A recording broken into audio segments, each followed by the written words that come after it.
എല്ലാവർക്കും good morning. മനോഹരമായ മറ്റൊരു പ്രഭാതത്തിലേക്ക് നമുക്ക് വീണ്ടും ഒന്നിക്കാം. വണ്ടേഴ്സ് വേൾഡിന്റെ ഓരോ ട്രെയിനിങ് പ്രോഗ്രാമുകളും രാവിലെയുള്ള ഈ ഒരു അരമണിക്കൂർ മാറ്റിവെക്കുന്നത് ജീവിതത്തിൽ വലിയ നേട്ടങ്ങൾ ഉണ്ടാക്കുവാൻ ഇടയാക്കുന്നു. ഓരോ ദിവസവും നിങ്ങൾ അതിനായി ചെയ്യുന്ന എല്ലാ ശ്രമങ്ങളെയും പ്രത്യേകം അഭിനന്ദിക്കുവാൻ ആഗ്രഹിക്കുന്നു.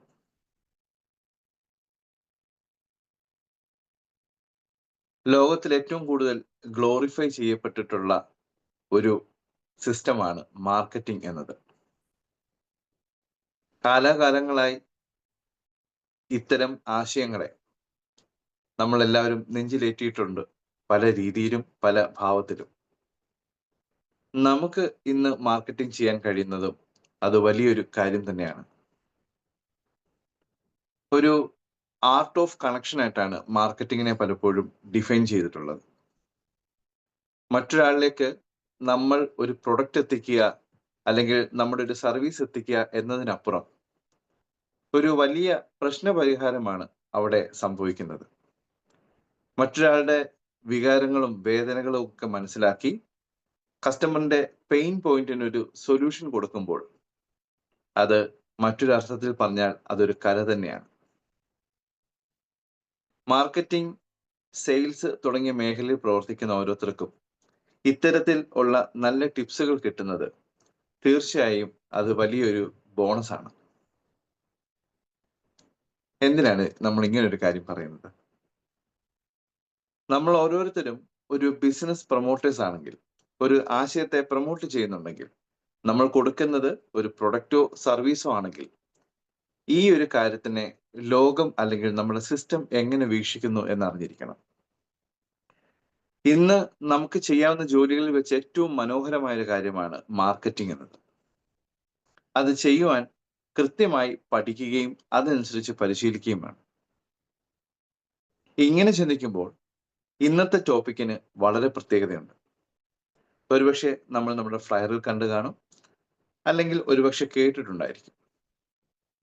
ഒരു ബിസിനസ് ആശയത്തെ നമ്മൾ ഉൾക്കൊള്ളുന്നു. പ്രത്യേകിച്ച് നമുക്കറിയാം, നമ്മുടെ വിദ്യാഭ്യാസം അല്ലെങ്കിൽ എഡ്യൂക്കേഷൻ, ഡിജിറ്റൽ എഡ്യൂക്കേഷൻ ആണ് നമ്മുടെ പ്രൊഡക്റ്റ് എങ്കിൽ അതിൽ മാത്സിനെ കുറിച്ച് നമ്മൾ പറയുക എന്താണ്? മാത്സ് വളരെ പ്രയാസമുള്ള ഒരു കാര്യമാണ്. പല കുട്ടികൾക്കും അത് ഒരു ബാലി കയറാമല്ല തന്നെയാണ്. പക്ഷെ അത് പഠിക്കുവാൻ ട്രിക്കുകളുണ്ട്. ആ ട്രിക്കുകൾ സ്വന്തമാക്കിയാൽ മാത്സ് വളരെ എളുപ്പമാവും. ഇതുപോലെ ഒരു ബിസിനസ് ആശയത്തെ അല്ലെങ്കിൽ ഒരു സെയിൽസ് അല്ലെങ്കിൽ മാർക്കറ്റിംഗ് ചെയ്യുന്നവരെ സംബന്ധിച്ച് അതിന്റെ പിന്നിലുള്ള ടെക്നിക്കുകൾ മനസ്സിലാക്കുവാൻ കഴിഞ്ഞാൽ അത് വളരെ എളുപ്പത്തിൽ മുന്നോട്ട് ചെയ്യാൻ കഴിയും. പ്രത്യേകിച്ച് ക്ലോസിങ്ങിനോട് ബന്ധപ്പെട്ട് ഒരാളോട് നമ്മളൊരു ആശയത്തെ, നമ്മൾ നേരത്തെ പറഞ്ഞ പോലെ പ്രൊഡക്റ്റ് ആകാം, സർവീസ് ആകാം, അത് നമ്മൾ പങ്കുവെക്കുമ്പോൾ അത് കൃത്യമായി അതിൽ ക്ലോസിംഗ് സംഭവിക്കണം. സെയിൽസ് ക്ലോസിംഗ് വളരെ ഇമ്പോർട്ടൻ്റ് ആണ്. ആ സെയിൽസ് ക്ലോസിംഗിലെ ഒരു ടെക്നിക്കാണ് ഇന്ന് നമ്മൾ ശ്രദ്ധിക്കുന്ന ഇമോഷണൽ ക്ലോസിംഗ് എന്ന് പറയുന്നത്. എന്തുകൊണ്ടാണ് ഇത് പ്രധാനമായിരിക്കുന്നത്? നമുക്കറിയാം, കേവലം ഒരു പ്രൊഡക്റ്റ് കൊടുക്കുക എന്നതിനപ്പുറം അവിടെ ഒരു റിലേഷൻ കൂടി ജനറേറ്റ് ആവുകയാണ്. ഒരുപക്ഷെ ഇന്ന് വരെ നമ്മൾ കണ്ടിട്ടില്ലാത്തൊരു വ്യക്തിയായിരിക്കാം, അല്ലെങ്കിൽ വർഷങ്ങളായി പരിചയമുള്ള ഒരു വ്യക്തിയായിരിക്കാം. അവിടെ ഒരു പുതിയ തുടക്കം ആരംഭിക്കുന്നു, അഥവാ ഒരു പുതിയ സ്റ്റാർട്ടിങ് അവിടെ ലഭിക്കുന്നു. കസ്റ്റമറിലേക്ക് കൊടുക്കുന്ന ഒരു പ്രൊഡക്റ്റോ സർവീസോ അത് ആ വ്യക്തി ഏറ്റെടുക്കുന്നത് കേവലം കയ്യിലുള്ള കുറച്ച് പൈസ കൊടുത്ത് വാങ്ങി വെക്കുന്ന, അല്ലെങ്കിൽ അയാൾക്ക് ആവശ്യമുള്ള ഒരു പ്രൊഡക്റ്റ് വാങ്ങി വെക്കുന്നു എന്നതിനപ്പുറം അത് ആ വ്യക്തിയുടെ ഇമോഷണൽ കണക്ഷൻസ് ഉണ്ടായിരിക്കും. ഏതെങ്കിലും ഒരു ഇമോഷണൽ ട്രിഗർ സംഭവിച്ചിട്ട് വേണം ഒരു പ്രൊഡക്റ്റ് ഒരാളിലേക്ക് എത്തുന്നതെങ്കിൽ അവിടെ ഒരു ഇമോഷണൽ ക്ലോസിംഗ് സംഭവിക്കും. ചുരുക്കം പറഞ്ഞാൽ അതാണ് അതിൻ്റെ അർത്ഥം. അല്ലാതെ വ്യക്തിയെ മാനസികമായി തളർത്തിയിട്ട് അദ്ദേഹത്തിന്റെ വേദനകളും പ്രയാസങ്ങളും ഒക്കെ മനസ്സിലാക്കിയിട്ട് എങ്ങനെയെങ്കിലും നമ്മുടെ പ്രൊഡക്റ്റ് വിറ്റഴിക്കുക എന്നതിനപ്പുറം ഒരു ഇമോഷണൽ ട്രിഗറിങ്ങിലൂടെ നമുക്ക് ഒരു സെയിൽ ക്ലോസ് ചെയ്യാൻ കഴിയും. ഇതൊരു ടെക്നിക്കാണ്. ഇതെന്തുകൊണ്ട് നമ്മൾ ചെയ്യുന്നു? നമുക്കറിയാം, ഇന്ന് നമ്മൾ കൊടുക്കുന്നത്, നമ്മുടെ പ്രൊഡക്റ്റുമായിട്ടൊന്ന് കമ്പയർ ചെയ്യാം. നമ്മൾ കൊടുക്കുന്ന പ്രൊഡക്റ്റ് എന്ന് പറയുന്നത് ഒരു ഡിജിറ്റൽ എഡ്യൂക്കേഷൻ ആണ്, അല്ലേ? അത് കൃത്യമായിട്ട് നമുക്ക് അറിയാൻ പറ്റും. ഏതൊരു കുടുംബത്തിലേക്കും വളരെ കൃത്യമായിട്ട് നമുക്ക് കൊടുക്കേണ്ട അല്ലെങ്കിൽ ഗൗരവമുള്ള ഒരു പ്രൊഡക്റ്റ് തന്നെയാണ്. ഒരിക്കലും അടിച്ചേൽപ്പിക്കേണ്ട പ്രൊഡക്റ്റ് അല്ല.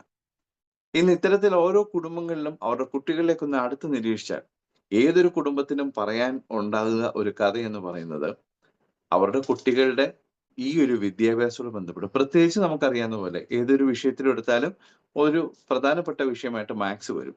അതുകൊണ്ട് തന്നെ പഠന വിഷയത്തിൽ അവരെ ബാധിക്കുന്ന പ്രശ്നങ്ങളായിട്ട് തന്നെ ചെല്ലുമ്പോൾ ഇതൊരു കുടുംബ പ്രശ്നമാണെന്നും ഇതിന് ഒരു സൊല്യൂഷൻ ആവശ്യമാണെന്നും ആ കുടുംബം നമ്മളോട് പറയും. ഇവിടെ ഒരു കസ്റ്റമറിന്റെ പെയിൻ പോയിന്റ് എന്നത് എഡ്യൂക്കേഷൻ ആണെന്നും എഡ്യൂക്കേഷണൽ മാത്സ് ആണെന്നും നമുക്ക് തിരിച്ചറിയാം. എന്നാൽ മാത്സ് മാത്രമല്ല നമുക്കുള്ളത് അല്ലേ? 10ാം ക്ലാസ്സിൽ പഠിക്കുന്ന ഒരു കുട്ടിയെ സംബന്ധിച്ചും +2നും +1നും പഠിക്കുന്ന കുട്ടികളെ സംബന്ധിച്ചും ഇവിടെ എഡ്യൂക്കേഷനിൽ എവിടെയാണോ അവർക്കൊരു പെയിൻ പോയിന്റ് എന്നുള്ളത് നമുക്ക് മനസ്സിലാക്കാൻ കഴിയും. ഇനി അങ്ങനെ മനസ്സിലാക്കുന്ന സമയത്ത് ആ വ്യക്തിയിലേക്ക് നമുക്ക് കൃത്യമായി അവരുടെ ഇമോഷൻ മനസ്സിലാക്കി അവരുടെ ഫീലിങ്സ് മനസ്സിലാക്കി അതിനുള്ള സൊല്യൂഷൻ ആയിരിക്കണം എന്ത് നമ്മളുടെ ഈ ഒരു പ്രൊഡക്റ്റ്. അല്ലാതെ കേവലം അവരിലേക്ക് ഒരു പ്രൊഡക്റ്റ് കൊടുത്തിട്ട് അതിന് കിട്ടുന്ന കമ്മീഷനെ കുറിച്ച് മാത്രം ഫോക്കസ് ചെയ്ത് കഴിഞ്ഞാൽ ഇത്തരത്തിലുള്ള ഒരു പ്രൊഡക്റ്റ് ഒരു കസ്റ്റമറിലേക്ക് എത്തിക്കുക എന്നതിനപ്പുറം ഒരു കമ്മ്യൂണിറ്റിയിലേക്ക് എത്തിക്കുക എന്നത് നടപടിയാകുന്ന കാര്യമല്ല. അതുകൊണ്ട് നമ്മൾ എന്ത് ചെയ്യണം? ഇത്തരത്തിലുള്ള ഇമോഷണൽ ക്ലോസിങ് എങ്ങനെയാണ് നടക്കുക? അത് എന്തുകൊണ്ടാണ് പ്രധാനമായും നമ്മൾ അറിഞ്ഞിരിക്കണം. ഇന്ന് നമ്മൾ ശ്രദ്ധിക്കുന്നതിൽ ഈ ഇമോഷണൽ ക്ലോസിങ് എങ്ങനെയാണ് വർക്ക്ഔട്ട് ആകുക? അതിന് പല മെത്തേഡുകളുണ്ട്. ഇമോഷണൽ ക്ലോസിംഗ് എന്ന് പറയുന്നത് ഞാൻ നേരത്തെ പറഞ്ഞു ഒരു ഇമോഷണൽ ട്രിഗറിങ് സംഭവിക്കണം. ഈ കസ്റ്റമറിന് ഈ പ്രൊഡക്റ്റിനോട് തോന്നുന്നത് ഒരു ഇമോഷണൽ ട്രിഗറിങ് ആയിരിക്കണം. നമ്മൾ അത് എങ്ങനെയാണെന്ന് പറയും കേട്ടോ. ഈ ഇമോഷണൽ ട്രിഗർ സംഭവിക്കാൻ പ്രധാനമായിട്ടൊരു 3-4 സ്റ്റേജിലൂടെ അവരെ ഈ പ്രൊഡക്റ്റിന്റെ ബന്ധപ്പെട്ട് നമ്മൾ കടത്തി വിടണം. അതിൽ ഫസ്റ്റ് വൺ ഈസ് ഫോമോ എന്ന് പറയുന്നതാണ്. ഫോമോ, FOMO. ഒരു പക്ഷെ നിങ്ങൾ കേട്ടിട്ടുണ്ടാവും. ഇമോഷണൽ ക്ലോസിംഗിൽ ഇമ്പോർട്ടന്റ് ആയിരിക്കുന്ന ഒരു വേർഡാണ് ഫോമോ. എന്താണ് ഫോമോ? ഇതൊരു ഷോർട്ട് ഫോം ആണ്. അതിന്റെ ഫുൾ ഫോം എന്ന് പറയുന്നത് ഫിയറിംഗ് ഓഫ് മിസ്സിംഗ് ഔട്ട് എന്നാണ്. Fearing of missing out. നമുക്ക് ചില കാര്യങ്ങൾ നഷ്ടപ്പെട്ടു പോകുമോ എന്ന ഒരു ഭയം. ഒരു തുണിക്കടയിൽ കാണുമ്പോൾ നിങ്ങൾ ഒരു സാധാരണ അല്ലെ ഏതെങ്കിലും ഒരു ടെക്സ്റ്റൈൽ ഷോപ്പിൽ ഒരു ഉദാഹരണം പറഞ്ഞാണ് ഒരു ടെക്സ്റ്റൈൽ ഷോപ്പിൽ നിങ്ങൾ കയറുമ്പോൾ അവിടെ ഒരു ഡിസ്പ്ലേ ചെയ്തിരിക്കുന്ന ഒരു ഡ്രസ്സ് ഉണ്ടാവും. അല്ലെങ്കിൽ അവന്റെ കൗണ്ടറിൽ കുറച്ച് ഡ്രസ്സുകൾ എടുത്തു വെച്ചിരിക്കുന്നുണ്ടാവും. അതിന്റെ താഴെ ഒരു ബോർഡ് ലിമിറ്റഡ് ഓഫർ. ഈ ബോർഡ് ഇല്ലെങ്കിൽ ഒരു പക്ഷെ നിങ്ങൾ ആ ഇരിക്കുന്ന തുണികൾക്ക് വലിയ പ്രത്യേകത കൽപ്പിക്കില്ല. പക്ഷേ ലിമിറ്റഡ് ഓഫർ എന്നൊരു ബോർഡ് കണ്ടാൽ സ്വാഭാവികമായും നിങ്ങൾക്കത് വാങ്ങാനുള്ള ടെൻഡൻസി കൂടും. ലിമിറ്റഡ് ഓഫർ എന്നാണ്, ഡിസ്കൗണ്ട് എന്നല്ല കേട്ടോ. ഈ ലിമിറ്റഡ് ആയിരിക്കുന്ന ഓഫർ നഷ്ടപ്പെട്ടു പോകുമോ എന്ന പേടി, അതാണ് ഫിയറിംഗ് ഓഫ് മിസ്സിംഗ് ഔട്ട്. നമുക്ക് നഷ്ടപ്പെട്ടു പോകുമോ എന്ന പേടി പലപ്പോഴും ഒരു ബിസിനസ് ക്ലോസിംഗ് നടക്കുവാനിടയാക്കും. ഒരു പക്ഷേ ഇത്തരം കാര്യങ്ങൾ നമ്മൾ നേരത്തെ പറഞ്ഞ ഒരു ക്ലോസിംഗ് ടെക്നിക്ക് നമ്മൾ ഉപയോഗിക്കുന്നതിന്റെ കാരണം അവരുടെ ഫാമിലിയിലെ ഈ ഒരു സെയിൽസിന്റെ ക്ലോസിംഗ് സംഭവിക്കണം എന്നുള്ളത് കൊണ്ടാണ്. അതുകൊണ്ട് നമ്മൾ ഈ ടെക്നിക്ക് അവിടെ ഉപയോഗിക്കുമ്പോൾ എന്ത് പറ്റും?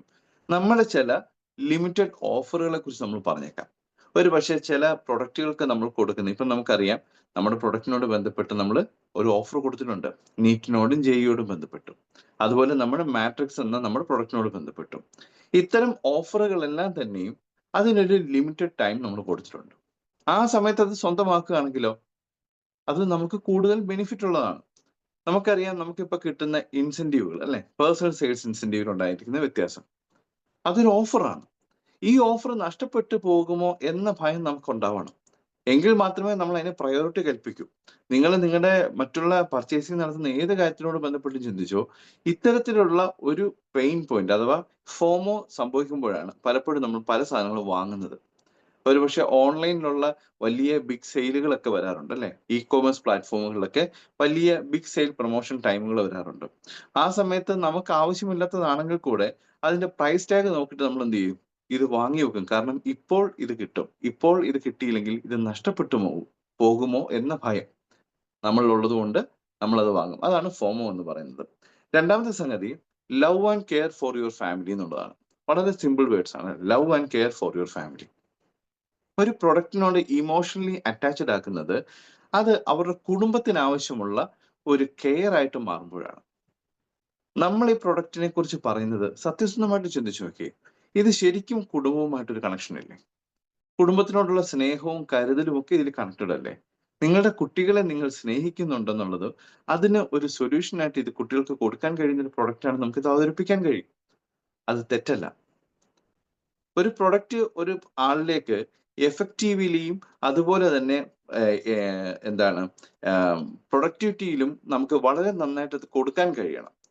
വെറുതെ ഒരു പ്രൊഡക്റ്റ് കൊടുക്കുക എന്നതിനപ്പുറം ആ സെയില് പ്രൊഡക്റ്റീവ് ആയിരിക്കണം, എഫക്റ്റീവ് ആയിരിക്കണം, ആ കുടുംബത്തിന് അത് യൂസ്ഫുൾ ആയിരിക്കണം, അല്ലെങ്കിൽ റിസൾട്ട് ജനറേറ്റ് ചെയ്യാൻ പറ്റുന്ന ഒരു കാര്യമായിരിക്കണം.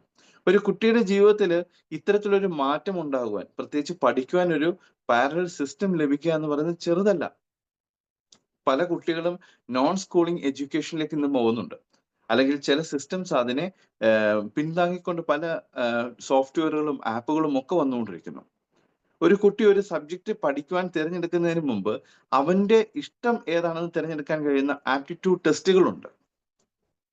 അവന്റെ ജീവിതത്തിൽ ഏത് സബ്ജക്ട് എടുക്കണമെന്ന് കൺഫ്യൂസ്ഡ് ആയിട്ട് നിൽക്കുന്നതിന് പല ഇവന്റുകളും വലിയ കമ്പനികൾ ഇന്ന് വെച്ചുകൊണ്ടിരിക്കുന്നു. ഒരുപക്ഷെ മനോരമയുടെ ഹൊറൈസൺ പോലുള്ള പ്രോഗ്രാം നിങ്ങൾ കേട്ടിട്ടുണ്ടാവും, കണ്ടിട്ടുണ്ടാവും. കുട്ടികൾ 10th-ലും +2-ലും അതിനുശേഷമുള്ള സമയത്തൊക്കെ കൺഫ്യൂസ്ഡ് ആണ്. അവരുടെ മുമ്പിൽ ഒരുപാട് ഓപ്പർച്യൂണിറ്റികളുണ്ട്. ഒരുപാട് കോമ്പറ്റീറ്റീവ് ആയിട്ടുള്ള ഒരു എഡ്യൂക്കേഷൻ സിസ്റ്റത്തിലാണ് അവർ ജീവിക്കുന്നത്. അതുകൊണ്ട് തന്നെ അവർക്ക് ആവശ്യമുള്ളത് കണ്ടെത്തുക എന്നതിന് ഇത്തരത്തിലുള്ള പ്രോഗ്രാമുകൾ സഹായിക്കുന്നു. പ്രിയമുള്ളവരെ, നമ്മുടെ ഈ പ്രൊഡക്റ്റും അത്തരത്തിൽ അവരുടെ ഒരു പെയിൻ പോയിന്റ് ആയി മാറുന്നത് എങ്ങനെയാണെന്ന് പറയുമ്പോൾ, ഞാൻ ഈ പറഞ്ഞ രണ്ടാമത്തെ പോയിന്റ്, നിങ്ങളുടെ കുടുംബത്തോടും അല്ലെങ്കിൽ നിങ്ങൾ സംസാരിക്കുന്ന ആ വ്യക്തിയുടെ കുടുംബത്തോടുമുള്ള ലവ് ആൻഡ് കെയർ അവിടെ ഫീൽ ചെയ്യുമ്പോൾ, ഐ റിപ്പീറ്റ്, ഫീൽ ചെയ്യുമ്പോൾ, അല്ലെ? അതാണ് ഒരു ഇമോഷണൽ ട്രിഗറിങ് അവിടെ സംഭവിക്കുക. ഇത്തരത്തിൽ ഒരു ഇമോഷണൽ ട്രിഗറിങ് സംഭവിക്കുമ്പോൾ ആ പ്രൊഡക്റ്റിന്റെ ഒരു ഇമോഷണൽ ക്ലോസിംഗ് അവിടെ സംഭവിക്കുന്നു. ചില റിയാലിറ്റിയാണ്. ഒരുപക്ഷെ നമ്മൾ ആദ്യം ചെന്ന് ഒരാളോട് സംസാരിക്കുമ്പോൾ ഒരുപക്ഷെ അവര് ആഫ്റ്റർ ഓൾ ഇതൊരു നെറ്റ്വർക്ക് അല്ലേ, അല്ലെങ്കിൽ ഒരു മാർക്കറ്റിംഗ് സ്ട്രാറ്റജി അല്ലേ, ഡയറക്റ്റ് സെല്ലിംഗ് അല്ലേ എന്നൊക്കെ പറഞ്ഞായിരിക്കും അവർ ആദ്യം കേട്ടു തുടങ്ങുക. പക്ഷേ പോകെ പോകെ ഇതിനകത്തൊരു ഇമോഷണൽ ട്രിഗറിങ് സംഭവിക്കുന്നത് അവരുടെ കണ്ണിലും അവരുടെ ഗസ്റ്റേഴ്സിലും നമുക്ക് മനസ്സിലാവും. ആ സമയത്ത് ഈ ഒരു കാര്യം അവിടെ വർക്കൗട്ട് ആവും. എന്താണ്?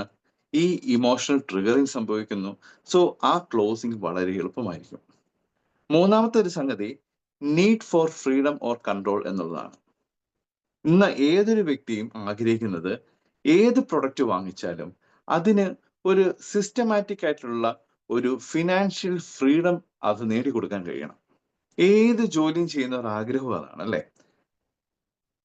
പണ്ട് ഒരു സിനിമയിൽ പറഞ്ഞ പോലെ, എനിക്ക് ജോലി കിട്ടിയിട്ട് വേണം ലീവ് എടുക്കാൻ എന്ന് പറയും. കാരണം ജോലി സ്റ്റേബിൾ ആണെങ്കിൽ അവിടെ ലീവിന് സാധ്യതയുണ്ട്. ഇല്ലെങ്കിൽ എല്ലാ ദിവസവും വീട്ടിൽ ലീവായിരിക്കും. നമ്മൾ തിരഞ്ഞെടുക്കുന്ന ഒരു ജോലി, ആ ജോലിയുടെ സ്റ്റെബിലിറ്റി നമ്മുടെ ലൈഫില് ഫിനാൻഷ്യൽ ഫ്രീഡം ഉണ്ടാക്കി തരുന്നുണ്ടോ എന്നത് തന്നെയാണ് ഇത്തരത്തിലുള്ള ആശയങ്ങളിലേക്ക് ഇന്ന്, പ്രത്യേകിച്ച് ഈ കോവിഡിന് ശേഷമുള്ള സമയത്ത്, ഒരുപാട് ആളുകൾ സെർച്ച് ചെയ്തും അതിലേക്ക് വന്നുകൊണ്ടിരിക്കുന്നത്. പല കമ്പനികളും ഇത്തരത്തിൽ മുന്നോട്ട് വരുമ്പോൾ സർക്കാർ ഇതിന് കൃത്യമായ സിസ്റ്റം ഡിസൈൻ ചെയ്തിരിക്കുന്നു. ഇത്തരം ആശയങ്ങളെ പിന്താങ്ങുന്ന ഒരു സമൂഹത്തിന് ഒരിക്കലും ചതിക്കപ്പെടാതിരിക്കുവാൻ കൃത്യമായ സ്ട്രാറ്റജിയും ലീഗൽ സിസ്റ്റവും ഡെവലപ്പ് ചെയ്തുകൊണ്ട് ഒരു കമ്പനി വർക്ക് ചെയ്യാനുള്ള എല്ലാ പിന്തുണയും നമ്മുടെ ഗവൺമെന്റ് അല്ലെങ്കിൽ അത്തരത്തിലുള്ള സിസ്റ്റത്തിന് വേണ്ടുന്ന സാധ്യതകൾ ഒരുക്കി കൊടുക്കുന്നു. അങ്ങനെ ചിന്തിക്കുമ്പോൾ നമ്മൾ ഏറ്റെടുക്കുന്ന ഈ ഒരു ജോലി, ഇന്ന് നമ്മൾ ചെയ്തുകൊണ്ടിരിക്കുന്ന സാൻഡ്ബോക്സ് കമ്പനിയുടെ നമ്മുടെ മനോഹരമായ പ്രൊഡക്റ്റിന്റെ പ്രൊമോഷൻ എന്ന ഒരു മാർക്കറ്റിംഗ് സ്ട്രാറ്റജി നമ്മുടെ ജീവിതത്തിൽ ഒരു വലിയ ഫിനാൻഷ്യൽ ഫ്രീഡം ഉണ്ടാക്കി തരും. ഇത് മറ്റുള്ളവരിലേക്ക് നമുക്ക് കൃത്യമായിട്ട് എത്തിക്കാൻ കഴിയണമെങ്കിൽ അവരുടെ ഇമോഷണൽ ട്രിഗറിങ് സംഭവിക്കുമ്പോൾ, ഞാൻ നേരത്തെ പറഞ്ഞ പോലെ അവരുടെ ഏതെങ്കിലും ഒരു ഫീലിങ്സിൽ കണക്റ്റഡ് ആകുമ്പോൾ വളരെ വ്യക്തമായിട്ട് അവരോട് പറഞ്ഞു കൊടുക്കാം, നിങ്ങൾക്ക് കിട്ടുന്ന ഈ ഓപ്പർച്യൂണിറ്റി കേവലം നിങ്ങളുടെ കുട്ടിയുടെ അല്ലെങ്കിൽ നിങ്ങളുടെ കുടുംബത്തിലെ ഒരു പ്രശ്നം പരിഹരിക്കാൻ മാത്രമല്ല, മറിച്ച് നിങ്ങൾക്കൊരു ഫിനാൻഷ്യൽ ഫ്രീഡം ഒരുക്കി തരുന്നു. കാരണം എന്താണ്? നിലവിൽ അവരൊരു ഫിനാൻഷ്യൽ ക്രൈസിസിലായിരിക്കും. ഏതെങ്കിലും കുടുംബത്തില് കടബാധ്യത ഇല്ലാത്ത ഏതെങ്കിലും കുടുംബത്തെ ഈ കാലഘട്ടത്തിൽ കാണിച്ചു തരാൻ പറ്റുമോ? ഏതെങ്കിലും രീതിയിൽ അവരെ ബാധിക്കുന്നുണ്ടാവും. ഞാൻ ഇത് കഴിഞ്ഞ ദിവസം ഒരാളോട് ചോദിച്ചു. എനിക്ക് വളരെ പ്രിയപ്പെട്ട, വളരെ പരിചയമുള്ള ഒരു വ്യക്തിയോട്, ഫാമിലിയോട് ചോദിച്ചു. അവര് ഒരു ഒറ്റ വരുമാനത്തിൽ ജീവിക്കുന്ന ഒരു കുടുംബമാണ് കേട്ടോ. ഒരാളുടെ വരുമാനത്തില്. ഞാൻ ചോദിച്ചു, ഒരു മാസം ശരാശരി എത്ര രൂപ നിങ്ങൾക്ക് ഒരു ടോട്ടൽ എക്സ്പെൻസ് വരുന്നുണ്ട്? വളരെ സാധാരണ രീതിയിൽ ചോദിച്ചു. ഒരു സാധാരണ ഫാമിലിയാണ്. അവര് കൃത്യമായിട്ട് അളന്ന് മുറിച്ച് കാര്യങ്ങൾ ചെയ്യുന്നോണ്ട് അവര് പറഞ്ഞു, ഏകദേശം 1,18,000 രൂപയാണ് അവരുടെ ചെലവെന്ന്. 1,18,000 രൂപ. ഒരു സാധാരണ കുടുംബം. ഏക വരുമാനം. 2, 3 കുട്ടികളൊക്കെ ഉണ്ട്. അവര് കീറി മുറിച്ച് അല്ലെങ്കിൽ കൃത്യമായിട്ട് അളന്ന് മുറിച്ചാണ് എല്ലാ കാര്യങ്ങളും ചെയ്യുന്നത്. എന്നിട്ട് 1,18,000 രൂപയുടെ ടോട്ടൽ എക്സ്പെൻസ് അവര് ആവുന്നുണ്ട്. അപ്പൊ ഞാൻ ചോദിച്ചു എന്താണ് ഇത്ര കൃത്യമായിട്ട് അത് പറഞ്ഞത്? ഈ ഒരാളുടെ വരുമാനം ആയതുകൊണ്ട് തന്നെ അവർ കൃത്യമായിട്ട് ഇത് മോണിറ്റർ ചെയ്യുന്നുണ്ട്. അവരുടെ കയ്യിലേക്ക് വരുന്നതും അവർ ചെലവാക്കുന്നതും കൃത്യമായിട്ട് എല്ലാ മാസവും അവർ എഴുതി പോകുന്നതുകൊണ്ട് ഈ ഒരു 1/18ന്റെ കണക്ക് അവരുടെ മനസ്സിൽ എപ്പോഴും ഉണ്ട്. സീ, ഈ 1/18 അവിടെ കൃത്യമായിട്ട് ചെലവാക്കാൻ ഉണ്ടെങ്കിൽ മാത്രമേ അടുത്ത മാസത്തിലേക്ക് അവർക്ക് കാലെടുത്ത് വെക്കാൻ കഴിയുള്ളൂ. സോ അവിടെ ഒരു എക്സ്പെൻസ് 1/18 എന്ന് പറഞ്ഞ ഒരു എക്സ്പെൻസ് മീറ്റ് ചെയ്യുന്ന സിസ്റ്റം അവിടെ ഇല്ലെങ്കിൽ എന്തായിരിക്കും അവിടുത്തെ അവസ്ഥ? ഈ 1/18 കിട്ടുന്ന വ്യക്തി അല്ലെങ്കിൽ 1/18 ചെലവാക്കേണ്ട വ്യക്തിക്ക് അതിനു മേളിൽ എന്താണേലും പൈസ കിട്ടണമല്ലോ. അതിനുള്ള സംവിധാനത്തെ മെയിൻറ്റെയിൻ ചെയ്ത് പോകുവാനായിട്ട് ഓരോ മാസവും ആ ജോലിയോട് ബന്ധപ്പെട്ട് അനുഭവിക്കേണ്ടി വരുന്ന പ്രതിസന്ധികളെ അല്ലെങ്കിൽ അതിനകത്ത് റെക്ടിഫൈ ചെയ്യേണ്ട കാര്യങ്ങളെ ഇതെല്ലാം ചെയ്തുകൊണ്ട് റിസ്ക് എടുത്ത് ആ വ്യക്തി ജോലി ചെയ്യുന്നു. ഐ ടി മേഖലയിലാണ് ജോലി ചെയ്യുന്നത്. ഡെഫിനറ്റ്ലി അത്രയും സാലറി കിട്ടുന്നതുകൊണ്ട് അവിടെ അത് മെയിൻറ്റെയിൻ ചെയ്യുന്നുണ്ട്. പക്ഷെ നമ്മൾ പറഞ്ഞു വന്നത് ഇത്തരത്തിലൊരു സിസ്റ്റം മെയിൻറ്റെയിൻ ചെയ്ത് പോകുന്ന ആ വ്യക്തിയുടെ ഇമോഷൻ ഒരു ഫിനാൻഷ്യൽ ക്രൈസിസ് ഉണ്ടാവില്ലേ? നാളെ എന്റെ ഈ ജോലി നഷ്ടപ്പെട്ടു പോയാൽ, ഞാൻ പറഞ്ഞ ഏക വരുമാനമാണ്. ഇത് നഷ്ടപ്പെട്ടു പോയാൽ മറ്റ് പാരലൽ സിസ്റ്റം എനിക്കുണ്ടോ? എന്റെ മുമ്പിൽ ഇത്തരം കാര്യങ്ങളെ സൊല്യൂഷൻ ഫൈൻഡ് ഔട്ട് ചെയ്ത് പോകാൻ എനിക്കൊരു പാരലൽ സിസ്റ്റത്തിന്റെ ആവശ്യമില്ലേ എന്ന് ചിന്തിക്കുന്നിടത്ത് ഇത്തരത്തിലുള്ള ഒരു മാർക്കറ്റിംഗ് സ്ട്രാറ്റജി അവരുടെ ജോലിയോടൊപ്പമോ അല്ലാതെയോ സോഷ്യൽ മീഡിയ ഉപയോഗിച്ചോ ഒക്കെ നമുക്ക് ചെയ്യാൻ കഴിയുന്ന ഈ ഒരു ആശയത്തെ കൊടുത്താൽ തീർച്ചയായും അത് ഒരു ഫിനാൻഷ്യൽ ഫ്രീഡം ഉണ്ടാക്കി കൊടുക്കും എന്ന ഇമോഷണൽ ട്രിഗറിങ്. ആ ഇമോഷണൽ ട്രിഗറിങ് സംഭവിക്കുമ്പോൾ നമ്മൾ നേരത്തെ പറഞ്ഞ ഇമോഷണൽ ക്ലോസിംഗിലേക്ക് അത് പോകുന്നു. നാലാമതായിട്ടുള്ളത് എന്താണ്? അത് ഡ്രീംസ് ആൻഡ് ആസ്പിറേഷൻസ് ആണ്. ഒരു വ്യക്തിയിൽ ഇമോഷണൽ കണക്ഷൻ ഉണ്ടാക്കുന്ന അല്ലെങ്കിൽ ഇമോഷണൽ ക്ലോസിംഗിലേക്ക് നയിക്കുന്ന നാലാമത്തെ ഘടകം ഡ്രീംസ് ആൻഡ് ആസ്പിറേഷൻസ് ആണ്. എന്താണ് അങ്ങനെ പറയാൻ കാര്യം? നമുക്കറിയാം എല്ലാവരും ഓരോരുടെ ലൈഫ് അപ്ഗ്രേഡ് ചെയ്യുന്ന തിരക്കിലാണ്. ഒന്നല്ലെങ്കിൽ മറ്റൊരു വിധത്തിൽ ഒരു ചെറിയ മാർജിനൽ ഗ്രോത്ത് ഓരോ മാസവും സംഭവിക്കാൻ നമ്മൾ ആഗ്രഹിക്കുന്നു. എല്ലാ കുടുംബങ്ങളും ഒരു കുടുംബമായി മാറിയതിനു ശേഷം കുട്ടികളും ആ മാതാപിതാക്കൾക്കുമൊക്കെ അവരുടേതായ ഒരു ഡ്രീം ഉണ്ടാവും അല്ലെ? ചിലർക്ക് നല്ലൊരു വീട് വെക്കാനായിരിക്കാം, അല്ലെങ്കിൽ നിലവിലുള്ള വാഹനം ഒന്ന് മാറ്റി മേടിക്കാനായിരിക്കാം. ഇനി അല്ലെങ്കിൽ കുട്ടികളെ നല്ല ഒരു എഡ്യൂക്കേഷൻ സിസ്റ്റത്തിലേക്ക് കൊണ്ടുവരണം എന്ന് പറഞ്ഞാൽ പലപ്പോഴും നമുക്കിപ്പോ അറിയാം, ഇപ്പൊ ആളുകളെല്ലാവരും ഒരു മൈഗ്രേഷൻ ടൈമിലാണ് അല്ലെ? ഒരുപാട് കുട്ടികൾ നമ്മുടെ നാട്ടിൽ നിന്നും മറ്റു രാജ്യങ്ങളിലേക്ക്, യൂറോപ്യൻ കൺട്രീസിലേക്ക് അല്ലെങ്കിൽ മറ്റുള്ള പഠനത്തിനോട് ബന്ധപ്പെട്ട് കാനഡയിലേക്കും ഓസ്ട്രേലിയയിലും ഒക്കെ മൈഗ്രേറ്റ് ചെയ്യുന്ന ടൈമിലാണ്. അതിന് നല്ല പണം ആവശ്യമാണ്. സോ കുട്ടികൾക്ക് നല്ല എഡ്യൂക്കേഷൻ കൊടുക്കുക എന്നത് ഒരു മാതാപിതാക്കളെ സംബന്ധിച്ച് അത് ഒരു കൺസേൺ ആണെങ്കിൽ അതവിടെ ഒരു ഡ്രീംസ് അല്ലെങ്കിൽ ഒരു ഡ്രീം സെറ്റ് ചെയ്യേണ്ടി വരുന്നു. ഇനി കുടുംബത്തോട് ബന്ധപ്പെട്ട് ഏത് ചെറിയ കാര്യവും കേട്ടോ, ഏത് ചെറിയ കാര്യം വെച്ചാൽ ഓരോ കുടുംബങ്ങൾക്കും വ്യത്യസ്തമായിരിക്കും സാഹചര്യങ്ങളാണ്. ഒരുപക്ഷെ വലിയ വരുമാനമില്ലാത്തൊരു വ്യക്തിയെ സംബന്ധിച്ച് വലിയ വീടല്ലായിരിക്കാം അവരുടെ അന്നത്തെ ആ ഒരു മാസത്തിൽ കടന്നു പോകുന്ന ഒരു ചെറിയൊരു ആവശ്യമായിരിക്കാം. ചില ആളുകൾ പറയും, ഇപ്പം ഇലക്ട്രിക് വാഹനങ്ങളുടെ കാര്യമാണ്, എനിക്കൊരു പുതിയ ഇലക്ട്രിക് സ്കൂട്ടർ മേടിക്കണം, അല്ലെങ്കിൽ അവരുടെ വീട്ടിലെ ഏതെങ്കിലും ഒരു കാര്യം ഒന്ന് അപ്ഗ്രേഡ് ചെയ്യണം, വേണ്ട ഒരു മൊബൈൽ ഫോൺ ഒന്ന് അപ്ഗ്രേഡ് ചെയ്യണം. ഏതെങ്കിലും ഇതിനിടയ്ക്ക് ഒരു കാര്യം ഓർമ്മിപ്പിക്കുന്നു, നമ്മുടെ ജീവിതത്തിൽ എല്ലാ വർഷവും അല്ലെങ്കിൽ ഒരു 1.5 വർഷം കൂടുമ്പോൾ നടക്കുന്ന ഒരു 10-30,000 രൂപയുടെ ഇൻവെസ്റ്റ്മെന്റ് ആണ് മൊബൈൽ ഫോൺ എന്ന് പലരും ചിന്തിക്കാറില്ല. ഓക്കെ, പലപ്പോഴും നമ്മളുടെ ടോട്ടൽ എക്സ്പെൻസുകളും മീറ്റ് ചെയ്ത് പോകുന്ന ഓരോ കുടുംബവും മനസ്സിലാക്കണം, ഒരു വീട്ടിൽ ഏകദേശം എത്ര രൂപയുടെ ഫോൺ ഉണ്ടാവും? ഒരു മാസം ഇത് ചാർജ് ചെയ്യുന്ന പൈസയല്ല ഞാൻ ചോദിക്കുന്നത്. ഒരു മാസം 4 പേരുടെ ഒരു കുടുംബത്തിൽ എത്ര മൊബൈൽ ഫോണുകൾ അവരുടെ ടോട്ടൽ ഇൻവെസ്റ്റ്മെന്റ് ആയിട്ട് മാറുന്നുണ്ട്?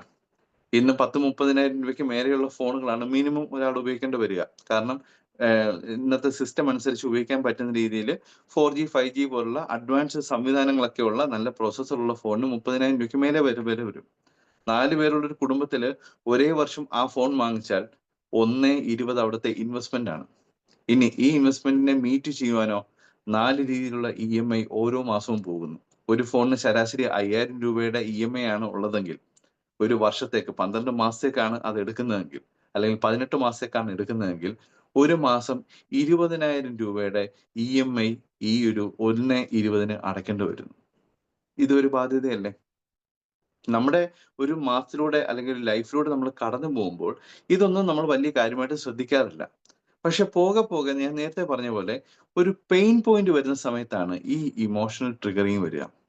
എന്നാൽ ഇതൊക്കെ നേടിയെടുക്കാൻ നമുക്കൊരു ഡ്രീം സെറ്റ് ചെയ്യാൻ പറ്റുന്ന സംവിധാനം ഉണ്ടെങ്കിലോ, കേവലം കുട്ടികളുടെ എഡ്യൂക്കേഷൻ കൊടുക്കുക എന്നതിനപ്പുറം ഇവിടെ ഒരു ഫിനാൻഷ്യൽ ഫ്രീഡം കൊടുക്കുന്നുവെന്നും അവിടെ ഫാമിലിക്ക് ഒരു സൊല്യൂഷനായി മാറുന്നുവെന്നും അവർക്ക് ഇഷ്ടപ്പെട്ട ഒരു ഡ്രീം സെറ്റ് ചെയ്യാൻ കഴിയുമെന്നുള്ള ആ ഇമോഷണൽ ട്രിഗറിങ് ഒരു കുടുംബത്തിൽ സംഭവിക്കുമ്പോൾ ഡെഫിനറ്റ്ലി അവിടെ ഒരു ക്ലോസിംഗ് നടക്കും. ഇതാണ് ഈ ഇമോഷണൽ ക്ലോസിംഗ് നമ്മൾ മനസ്സിലാക്കിയിരിക്കേണ്ട കാര്യം. 4 കാര്യങ്ങൾ അതിൽ ഉൾപ്പെട്ടിരിക്കുന്നു അല്ലെ. നമ്മളിപ്പോൾ പറഞ്ഞ 4 പോയിന്റ് നമുക്ക് ഓർത്ത് വെക്കാം. ഒന്ന് ഫോമോയാണ്, fearing of missing out. 2 love and care for your family. 3 freedom, need for freedom or control. 4മതായിട്ട് പറഞ്ഞ പോയിന്റ് ഡ്രീംസ് ആൻഡ് ആസ്പിറേഷൻസ്. എങ്ങനെ ഇനി ഇത് വർക്കൗട്ട് ആകുക? എങ്ങനെ ഇത് വർക്കൗട്ട് ആവും? നമ്മളൊരാളോട് നമ്മുടെ പ്രൊഡക്റ്റിനെ കുറിച്ച് പറയുമ്പോൾ ഇത് ആ വ്യക്തിയോട് ഡയറക്റ്റ് പറയാനുള്ളതല്ല. ഈ 4 കാര്യങ്ങളും നമ്മുടെ മനസ്സിലുണ്ടായിരിക്കണം. അതിന് നമ്മൾ ചെയ്യേണ്ടത് ഫസ്റ്റ് ലിസൺ ആക്റ്റീവ്ലി. നല്ലൊരു ശ്രോതാവായിരിക്കാം. കാരണം നമ്മളിവിടെ പറയുന്നത് സെയിൽസിനോട് ബന്ധപ്പെട്ടാണ്. ഓക്കെ, ഇവിടെ പ്രൊഡക്റ്റ് ഇഷ്ടപ്പെട്ട് പ്രൊഡക്റ്റിന്റെ സംശയങ്ങളുള്ളവരുണ്ടാകും ആ ഈ മീറ്റിംഗിൽ പങ്കെടുക്കുന്നതിൽ. അതുപോലെ തന്നെ ഈ പ്രൊമോട്ടേഴ്സ് ആയിട്ട് വന്നേക്കുന്ന ഒരു വളരെ ഗൗരവത്തോടെ ബിസിനസ് ഏറ്റെടുത്തിരിക്കുന്നുണ്ടാവും. ഞാൻ ഇവിടെ പറയുന്നത് മാർക്കറ്റിംഗ് കൃത്യമായിട്ട് ചെയ്യാൻ ആഗ്രഹിക്കുന്നവർക്കുള്ള ടെക്നിക്കാണ്. ഓക്കെ, നമുക്കറിയാം ഓരോ ദിവസവും ഓരോ കാര്യങ്ങളാണ് നമ്മൾ പഠിക്കുന്നത് അല്ലേ. ഇന്ന് നമ്മൾ പറയുന്നത് മാർക്കറ്റിങ്ങിനോട് ബന്ധപ്പെട്ട് പല ക്രൈസിസ് അനുഭവിക്കുന്ന പലരും ഈ മീറ്റിങ്ങിലുണ്ട്. പേഴ്സണലി എനിക്കും ഒരു കാലത്തുണ്ടായിരുന്ന പ്രശ്നമാണിത്. നമ്മൾ ഓരോരുത്തരും ഇത്തരം കാര്യത്തിൽ ഒരു സൊല്യൂഷൻ ആഗ്രഹിക്കുമ്പോൾ കൃത്യമായ മോഡ്യൂളുകൾ ഇതൊക്കെ പഠിപ്പിക്കാനുണ്ട്. ഇതൊക്കെ നമ്മൾ പരിശീലിക്കണം. കുറഞ്ഞ പക്ഷം നമ്മൾ ഇത് അറിയുമ്പോഴെങ്കിലും അത് തിരിച്ചറിവായിട്ട് മനസ്സിലാക്കിക്കൊണ്ട് അത് ഏറ്റെടുക്കാൻ കഴിയണം. ഞാൻ ടോപ്പിക്കിലേക്ക് വരുന്നു. നമ്മൾ നേരത്തെ പറഞ്ഞു ഇമോഷണൽ ക്ലോസിംഗിന് നമ്മൾ ചെയ്യേണ്ട ഒരു കാര്യം ടു ലിസൺ ആക്റ്റീവ്ലി. നമ്മൾ നമ്മുടെ ശ്രോതാവ്, നമ്മൾ സംസാരിക്കുന്ന വ്യക്തിയുടെ നല്ല ശ്രോതാവായി മാറുക. ഒരുപക്ഷെ നമ്മൾ വീട്ടിലേക്ക് അല്ലെങ്കിൽ ഒരു വ്യക്തിയിലേക്ക് ഒരു ഹോം മീറ്റിങ്ങോ അല്ലാതെ പേഴ്സണലി നമ്മൾ കാണുന്ന ഒരു കാഷ്വൽ മീറ്റിലോ നമ്മൾ ഈ വിഷയം സംസാരിക്കുമ്പോൾ അവർക്ക് കുറെ കാര്യങ്ങൾ പറയാനുണ്ടാവും. ആ പറയുന്ന കാര്യം നമ്മൾ ശ്രദ്ധിച്ച് കേൾക്കുന്നതാണ് അതിന്റെ ഫസ്റ്റ് സ്റ്റെപ്പ് എന്ന് പറയുന്നത്. അങ്ങനെ കേൾക്കുമ്പോൾ അതിനകത്ത് ആക്ച്വലി അവരുടെ പ്രശ്നം എന്താണെന്നുള്ളത് അവർ തന്നെ നമ്മളോട് പറയും. അല്ലാതെ നിങ്ങളുടെ കുട്ടി ഏത് ക്ലാസ്സിൽ പഠിക്കുന്നു, ആ കുട്ടിക്ക് മാത്സ് പ്രയാസമാണോ അല്ലെങ്കിൽ ബയോളജി പ്രയാസമാണോ ഫിസിക്സ് പ്രയാസമാണോ നമ്മൾ ചോദിക്കേണ്ട കാര്യമില്ല. എഡ്യൂക്കേഷൻ എന്ന സിസ്റ്റത്തെ കൊടുത്തു കഴിഞ്ഞാൽ ഏത് മാതാപിതാക്കൾക്കും നമ്മളോട് സംസാരിക്കാൻ അനേകം കാര്യങ്ങളുണ്ടായിരിക്കും. അതുകൊണ്ട് തന്നെ അവരുടെ മുമ്പിലേക്ക് ആ ആശയം ഒരു പോയിന്റായി കൊടുക്കുമ്പോൾ തന്നെ അവർ നമ്മളോട് ഇത് സംസാരിച്ചു തുടങ്ങുന്നു. അതിൽ നിന്ന് നമുക്ക് എന്ത് സംഭവിക്കും? സെക്കൻഡ് പോയിന്റ് ആയിരിക്കുന്ന ഐഡന്റിഫൈ ദെയർ ഇമോഷണൽ ഡ്രൈവ് എന്നത് മനസ്സിലാകും. അവരുടെ യഥാർത്ഥത്തിൽ അവരുടെ ഇമോഷണൽ ഇഷ്യൂ എന്താണ്, ഏത് കാരണമാണ് അവർക്ക് ഈ ഒരു പ്രൊഡക്റ്റിലേക്ക് വിരൽ ചൂണ്ടാൻ സഹായിക്കുന്നത് നമുക്ക് കിട്ടും. സോ നമ്മൾ നന്നായി ശ്രദ്ധിക്കുമ്പോൾ അവരുടെ ഇമോഷണൽ കാര്യങ്ങൾ വ്യക്തമാവും. കുട്ടി അനുഭവിക്കുന്ന പ്രശ്നം ഇതാണ്, അല്ലെങ്കിൽ ആ ഫാമിലി അനുഭവിക്കുന്ന പ്രശ്നം ഇതാണ്. നമുക്കറിയാം ഈ പറയുന്ന ഒരു മാസം മുമ്പ് അല്ലെ നമ്മുടെ SSLC പരീക്ഷകളൊക്കെ നടക്കുന്ന ആ ഒരു സമയത്ത് SSLC എക്സാം എഴുതുന്ന കുട്ടികളുടെ മാതാപിതാക്കൾ പല പരിപാടികളും മാറ്റിവെക്കും. ഹലോ, അവരുടെ കുടുംബത്തിലെ പല പരിപാടികളും മാറ്റിവെക്കും. ഒരു പക്ഷേ വീട്ടിൽ മൂത്ത ഒരാളുടെ കല്യാണം ഉണ്ടെങ്കിൽ പോലും ആ വ്യക്തിയുടെ കല്യാണം പരീക്ഷ കഴിഞ്ഞേ നടത്തും. എന്തായിരിക്കും കാരണം? അത്രമേൽ പ്രയോറിറ്റി ആ ഒരു കുട്ടിയുടെ വിദ്യാഭ്യാസത്തിന് മാതാപിതാക്കൾ കൊടുക്കുന്നു. അതിനും ഒരു കാരണമുണ്ട് അല്ലേ. നമ്മുടെ കുടുംബങ്ങളെ അല്ലെങ്കിൽ ഫാമിലിയുടെ ഒരു പ്രസ്റ്റീജ് കാൽക്കുലേറ്റ് ചെയ്യുക, അല്ലെങ്കിൽ മറ്റുള്ള നമ്മുടെ സൊസൈറ്റിയിൽ ആളുകൾ അംഗീകരിക്കുക, കുട്ടികളുടെ പഠനം അതിനൊരു കാരണം തന്നെയാണ്. കുട്ടി എന്ത് ചെയ്യുന്നു, പഠിച്ചു കഴിഞ്ഞോ, 10th കഴിഞ്ഞെങ്കിൽ ചോദിക്കുക എത്ര മാർക്ക് ഉണ്ടായിരുന്നു, അല്ലെങ്കിൽ എത്ര എണ്ണത്തിന് A+ കിട്ടിയെന്ന് ചോദിക്കുന്നത് ഇന്നൊരു ഫാമിലിയുടെ നിലനിൽപ്പ് അല്ലെങ്കിൽ അവരുടെ പ്രസ്റ്റീജിന്റെ പ്രശ്നമാണ്. അതുകൊണ്ട് തന്നെ ഫാമിലിയിൽ ഓരോ കുട്ടികളുടെയും കാര്യത്തിൽ മാതാപിതാക്കൾ അത്രത്തോളം കൺസേൺ ആവുന്നതിന്റെ കാരണം എല്ലാ കുടുംബങ്ങളിലും വിദ്യാഭ്യാസവുമായി ബന്ധപ്പെട്ട് നമ്മൾ കാര്യങ്ങൾ സംസാരിക്കുമ്പോൾ അവരെല്ലാവരും പറഞ്ഞൊരു കാര്യമാണ്, എന്റെ കുഞ്ഞിനെ എങ്ങനെയെങ്കിലും രക്ഷിക്കണം. ഈ അടുത്തിടെ +1 പരീക്ഷ നടക്കുന്ന സമയത്ത് എന്നെ ഒരു ഫാമിലി വിളിച്ചു. ഞാൻ നേരത്തെ പറഞ്ഞിട്ടുണ്ടെന്ന് ഞാൻ വിചാരിക്കുന്നു. അവര് പറയുന്നത് എങ്ങനെയെങ്കിലും എന്റെ കുട്ടീനെ രക്ഷിക്കണം. രക്ഷിക്കണം എന്നൊരു വാക്കാണ് പറയുന്നത്. എങ്ങനെയെങ്കിലും എന്റെ കുട്ടിയെ രക്ഷിക്കണം. എന്താ അവസ്ഥ? ഒരു വിഷയത്തിന് പോലും അവരുടെ മുമ്പിട്ട ടെർമിനൽ എക്സാമിന് അവൻ ജയിച്ചിട്ടില്ല. ഇവനെ രക്ഷിക്കാൻ എന്തെങ്കിലും വഴിയുണ്ടോ എന്നാണ് ചോദ്യം. ഈ മാത്സ് പഠിക്കുന്ന പോലെ തന്നെയാണ് ഏത് സബ്ജക്റ്റും. കാരണം അവിടെ ഷോർട്ട് കട്ട് ഇല്ല. നമ്മൾ പഠിക്കുക തന്നെ വേണം. പഠിക്കുവാൻ സഹായിക്കുന്ന ഒരു ഉപാധിയാണ് നമ്മൾ കൊടുക്കുന്നത് അല്ലേ. അല്ലാതെ ഈ സോഫ്റ്റ്വെയർ തലയിലേക്ക് ഏതെങ്കിലും കേബിൾ വെച്ച് കുത്തി തലയിലേക്ക് സ്റ്റോർ ചെയ്യാൻ പറ്റുന്ന സംവിധാനമല്ല. ഭാവിയിൽ അത് വരുമായിരിക്കും കേട്ടോ. പക്ഷെ ഇപ്പോഴത്തെ കാലത്ത് ഈ ഒരു കണ്ടീഷനിൽ കുട്ടികൾക്ക് ആവശ്യമായ ഒരു പാരലൽ എഡ്യൂക്കേഷൻ നമുക്ക് കൊടുക്കാൻ കഴിയുന്നു എന്ന് പറയുന്നത് വലിയ കാര്യമാണ്. അതിന്റെ പെയിൻ പോയിന്റുകൾ നമ്മൾ പല മീറ്റിങ്ങിലും അല്ലാതെയൊക്കെ പറഞ്ഞിട്ടുണ്ട്. കാരണം കുട്ടി ഒരു 2 ദിവസം അല്ലെങ്കിൽ 3 ദിവസം ക്ലാസ്സിൽ പോകാൻ പറ്റാതെ വരിക. അല്ലെങ്കിൽ ഒരു ടീച്ചർ അദ്ദേഹത്തിന്റെ മോഡ്യൂൾ കൃത്യമായിട്ട് എടുത്തു തീർക്കുന്നതിൽ വളരെ വേഗത്തിൽ ക്ലാസ്സിൽ പോകുമ്പോൾ ആ ക്ലാസ് ഒന്ന് റിപ്പീറ്റ് ചെയ്ത് കേൾക്കാൻ പറ്റാതെ വരിക. ഇനി അതുപോലെ ഏതെങ്കിലും കാരണത്താല് നമുക്ക് ക്ലാസ്സിൽ പോകാതെ വന്ന കുട്ടികൾ നോട്ട് മാത്രം എടുത്ത് തിരിച്ചു വന്ന് നോട്ട് ബുക്ക് ഫില്ല് ചെയ്ത് ടീച്ചറിന്റെ മുമ്പിൽ സബ്മിറ്റ് ചെയ്യുന്നതിന് പകരം അവൻ ഏത് നട്ടപ്പാതിരയ്ക്കും ക്ലാസ്സുകളെ കൃത്യമായിട്ട് പഠിക്കുവാനും വീണ്ടും വീണ്ടും അത് മനസ്സിലാക്കണമെങ്കിൽ വീണ്ടും വീണ്ടും കണ്ടു പഠിക്കുവാനുള്ള സംവിധാനമാണ് നമ്മളിവിടെ കൊടുക്കുന്നത്. ഇതെല്ലാം തന്നെ അവന്റെ എഡ്യൂക്കേഷനെ പഠിക്കുവാനുള്ള സിസ്റ്റത്തിന് ഒരു ഹെൽപ്ഫുൾ ആകുന്ന സിസ്റ്റമായിട്ടാണ് നമ്മൾ കൊടുക്കുന്നത്. അല്ലാതെ ഇത് പാരലലായിട്ട് രക്ഷിക്കാൻ പറ്റുന്ന ഒരു പ്രോസസ്സോ രക്ഷിക്കാൻ പറ്റുന്ന ഒരു കയറോ അല്ല. ഏതായാലും ഫാമിലിയോട് ഞാൻ പറഞ്ഞു, ഇതാണ് സാഹചര്യം. നിങ്ങളുടെ കുട്ടിക്ക് ഇന്ന ഇന്ന രീതിയിൽ പഠിക്കുന്ന പ്രശ്നങ്ങളുണ്ടെങ്കിൽ അത് അടുത്ത വർഷത്തെ ക്ലാസ്സിൽ പരിഹരിക്കാൻ പറ്റുള്ളൂ. ഈ വർഷം കഴിഞ്ഞ കാരണം പരീക്ഷയ്ക്ക് 5ഓ 6ഓ ദിവസം ഉള്ളപ്പോഴാണ് നമ്മളെ എങ്ങനെയോ കണക്ട് ചെയ്ത് എന്നെ വിളിക്കുന്നത്. എനിക്ക് ആ കാര്യത്തില് രക്ഷകനാകാൻ പറ്റാത്തതിൽ വലിയ സങ്കടമുണ്ട് കേട്ടോ. കാരണം പല കുടുംബത്തിന്റെയും പ്രശ്നം ഇതാണ്. നമുക്കെങ്ങനെ ഓരോ കാര്യത്തിലും അല്ലെങ്കിൽ ഓരോ ഫാമിലിയിലും ഇക്കാര്യത്തില് രക്ഷകനാകാം? അതിന് ഏറ്റവും ഐഡിയൽ ആയിരിക്കുന്ന മാസങ്ങളാണ് നമ്മളിപ്പോൾ കടന്നുപോകുന്ന ഈ ഏപ്രിൽ, മെയ് മാസങ്ങൾ. കാരണം ഓരോ 10ലെ കുട്ടികളുടെ ക്ലാസ്സുകൾ ഓൾറെഡി സ്റ്റാർട്ട് ആയി കഴിഞ്ഞു. ഇനി 10ലെ റിസൾട്ട് വന്നിട്ട് ക്ലാസ്സുകളിൽ കയറാൻ നിൽക്കുന്നത് പ്രത്യേകിച്ച് സയൻസ് ഗ്രൂപ്പ് എടുത്ത് പഠിക്കുവാൻ തയ്യാറായി നിൽക്കുന്ന കുട്ടികൾക്ക് അവർക്ക് ഉറപ്പുണ്ട് എന്താണെങ്കിലും അവർ പാസ്സാകുമെന്നും സയൻസ് ഗ്രൂപ്പ് അവരെടുക്കുമെന്നും. അത്ര കണ്ടീഷണലി ഉറപ്പിച്ച് നിൽക്കുന്നവർക്ക് എന്തുകൊണ്ട് ഇന്നു മുതൽ പഠിക്കുവാൻ നമുക്ക് അവരെ സഹായിച്ചുകൂടാ? സോ ഇത്രയും കാര്യങ്ങളെല്ലാം തന്നെ നമ്മൾ ഈ പറഞ്ഞ പോലെ ഈ ഒരു സിസ്റ്റവുമായിട്ട് ബന്ധപ്പെട്ട് ഇമോഷണൽ ക്ലോസിംഗുമായിട്ട് ബന്ധപ്പെട്ട് കിടക്കുന്നതാണ്. ഇത് മൂന്നാമത്തെ കാര്യമായ ഒരു ഓപ്ഷനിലേക്കും കൂടി നിങ്ങളെ കൊണ്ടുപോകും. എന്താണ്?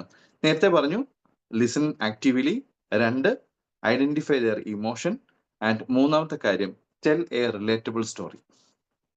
നമ്മൾ അവരോട് കാര്യങ്ങൾ പറയുമ്പോൾ എല്ലാത്തിനും ഒരു ടെസ്റ്റിമോണിയൽ നമുക്ക് വേണം അല്ലേ? നമ്മളുടെ ഇത്തരം കാര്യങ്ങളെ കൊടുക്കുന്നത് കൊണ്ട് ഒരു കുട്ടിക്കുണ്ടാകാവുന്ന പ്രയോജനത്തെ മനോഹരമായ ഒരു ഷോർട്ട് സ്റ്റോറി ആയിട്ട് അവരോട് സംസാരിക്കുക. ഒരു ചെറിയ സ്റ്റോറി നിങ്ങളുടെ മനസ്സിൽ ഓർത്തു വെക്കാൻ കഴിയും. എന്ന് വെച്ചിട്ട് കിട്ടിയ ഒരു അവസരമല്ലേ ഒരു അരമണിക്കൂർ വെച്ച് താങ്ങിയേക്കാമെന്ന് ചിന്തിക്കണ്ട. അവരുടെ സമയത്തെ നമ്മൾ മാനിക്കണം. അത് കൃത്യമായിട്ട് വർക്കൗട്ട് ചെയ്താൽ അവര് ഈ കാര്യത്തെ കൂടുതൽ ശ്രദ്ധിക്കും. ആൻഡ് സിസ്റ്റത്തിന്റെ ഒരു ഫ്യൂച്ചർ വിഷൻ അവർക്ക് കൊടുക്കുക. സാൻഡ്ബോക്സ് എന്ന കമ്പനി കേവലം 3ഓ 4ഓ കോഴ്സസ് പ്രത്യേകിച്ച് കുട്ടികൾക്കുള്ള 10ലെയും +1 +2ലെയും ക്ലാസ്സുകൾ കൊടുക്കുവാൻ കോഴ്സുകൾ കൊടുക്കുവാനുള്ള സംവിധാനമല്ല. അത് ചിന്തിച്ചുകൊണ്ട് ആരും ഇന്ന് ഈ ബിസിനസ്സിനെ ഏറ്റെടുക്കുകയും ചെയ്യരുത്. കാരണം നമുക്കറിയാം നമ്മുടെ കമ്പനിയുടെ ആപ്പിന്റെ പേര് സാൻഡ്ബോക്സ് പ്ലസ് യൂണിവേഴ്സിറ്റി ആണ് അല്ലെ? സാൻഡ്ബോക്സിറ്റി എന്ന പേര് വന്നിരിക്കുന്നത് അങ്ങനെയാണ്. വരാനിരിക്കുന്ന നൂറുകണക്കിന് കോഴ്സുകളെ ക്രോഡീകരിക്കുവാനുള്ള ഒരു സംവിധാനം, ഒരു ജാലകമായിട്ടാണ് ഈ ആപ്പ് വർക്ക് ചെയ്യുക. ഇതിലേക്ക് ധാരാളം കോഴ്സുകൾ വരും. ഇന്ന് നമ്മൾ ആഗ്രഹിക്കുന്ന ജനറലൈസ് ചെയ്ത് പഠിക്കുവാൻ ആഗ്രഹിക്കുന്ന ഒരുപക്ഷെ നമ്മൾക്ക് പഠിക്കുവാൻ ആഗ്രഹിക്കുന്ന കാര്യങ്ങൾ ഈ ഒരു കോഴ്സിന്റെ ഭാഗമായി ഈ ഒരു പ്ലാറ്റ്ഫോമിൽ കിട്ടുമ്പോൾ അത് നമുക്ക് ഉപയോഗപ്പെടുന്ന ഒരു പ്ലാറ്റ്ഫോമാണ്. ആ സിസ്റ്റത്തെ നമുക്ക് പഠിക്കാൻ കഴിയും. ഇങ്ങനെ ധാരാളം കാര്യങ്ങൾ ഇതിന്റെ ഭാവി ഫ്യൂച്ചറിൽ ഉണ്ട് എന്ന ഒരു ആശയം കൂടി ഇതിനോടൊപ്പം കൊടുക്കാൻ കഴിഞ്ഞാൽ പ്രിയമുള്ളവരെ ഇമോഷണൽ ക്ലോസിംഗ് വളരെ നിഷ്പ്രയാസം നമുക്ക് ചെയ്യാൻ കഴിയും. അതുകൊണ്ട് ഇത്തരം പോയിന്റുകൾ മനസ്സിൽ പിടിക്കുക. ഒരു പോയിന്റ് കൂടി മാത്രം പറഞ്ഞുകൊണ്ട് നമുക്കിത് അവസാനിപ്പിക്കാം. നമ്മൾ 4-5 കാര്യങ്ങൾ കേട്ടു അല്ലേ? ഈ 4-5 കാര്യങ്ങളും ദയവായി നിങ്ങൾ പ്രത്യേകം ഓർക്കുക. ഒരിക്കലും എക്സാജറേറ്റ് ചെയ്ത് അവതരിപ്പിക്കരുത്. എക്സാജറേറ്റ് ചെയ്ത് അവതരിപ്പിക്കരുത്. കാരണം എന്താണ്? ഞാൻ നേരത്തെ പറഞ്ഞ ഫോമോ, ഫിയറിംഗ് ഓഫ് മിസ്സിംഗ് ഔട്ട്. എന്നാ ആ പോയിന്റ് വെച്ച് അങ്ങോട്ട് തകർത്തേക്കാം.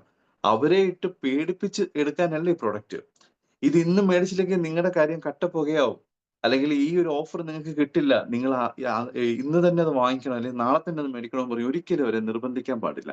അവരുടെ ഇമോഷണൽ ട്രിഗർ നമ്മൾ ചെയ്യുന്നത് അവിടെ ഒരു ക്ലോസിംഗ് സംഭവിക്കാനാണ്. അല്ലാതെ ബിസിനസ് ഏറ്റെടുക്കുവാനല്ല. ബിസിനസ് ഏറ്റെടുക്കുക എന്നുള്ളത് അവനവന്റെ റെസ്പോൺസിബിലിറ്റിയാണ്. അതിന് ഇവിടെ എത്തിക്കലായ ഒരു സിസ്റ്റം ഉണ്ട്. അത് പഠിപ്പിക്കുന്ന ഒരു സംവിധാനമുണ്ട്. അതിന്റെ ഒരു ഭാഗം തന്നെയാണ് നമ്മൾ ഇന്ന് അറ്റൻഡ് ചെയ്യുന്ന ട്രെയിനിങ് പ്രോഗ്രാമും. സോ അവരെ കൃത്യമായി മനസ്സിലാക്കി എക്സാജറേറ്റ് ചെയ്യാതെ ഈ 4 കാര്യങ്ങളും ഇമോഷണലി കണക്ട് ചെയ്യാൻ കഴിഞ്ഞാൽ ഡെഫിനറ്റ്ലി ഇമോഷണൽ ക്ലോസിംഗ് സാധ്യമാകും. നമ്മുടെ ബിസിനസിന്റെ, നമ്മളുടെ ടീമിന്റെ ഒരു കമ്മ്യൂണിറ്റി ഡെവലപ്പ് ചെയ്യാൻ അത് സഹായിക്കും. മറ്റൊരു പുതിയ സിസ്റ്റം നമുക്ക് വാർത്തെടുക്കുവാൻ നമുക്ക് ഓരോരുത്തർക്കും കഴിയട്ടെ. ഇത്തരത്തിലുള്ള ആശയങ്ങൾ പഠിക്കുന്നത് കേവലം പഠിച്ചു തള്ളുവാനോ അരമണിക്കൂർ സമയം കളയുവാനോ അല്ല, മറിച്ച് നമ്മുടെ ലൈഫിൽ അത് അപ്ലൈ ചെയ്ത് നോക്കണം എന്ന് മാത്രം ഓർമ്മിച്ചുകൊണ്ട് ഇന്നത്തെ ഈ സെഷൻ ഇവിടെ പൂർണ്ണമാകുന്നു. Thank you all.